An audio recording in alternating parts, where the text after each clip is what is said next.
Good morning. I value these times to get out and get some fresh air, this time of isolation. And if you think about the crucifixion, the apostles did the same thing. Right after the crucifixion, they went into isolation. They actually huddled together away from everybody else out of fear.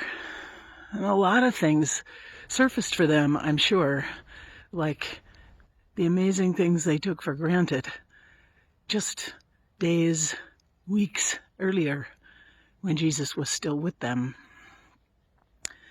Isolation for us also can bring out fear or heighten fear that's already existing. And sometimes fear is something that we don't want to talk about. Often we don't want to talk about it. Other times, fear is something that we actually might wall off within ourselves, actually might hide even from ourselves. And the story of the resurrection, the story of Jesus after the crucifixion, is that perhaps this room that his friends huddled in, were isolated in, is very much like the walls behind me. I don't think there was wood paneling in those rooms. I think really the room in which they hid was very much made of stone. And you and I might also have walled off our fears from ourselves to where we've become unaware of how much they affect us in our daily lives, to the point where we have this constant humming of anxiety beneath the surface, and it still controls and manipulates our behavior many times. The courage we're able to feel or not feel, the steps we're willing to take or not take because of this fear.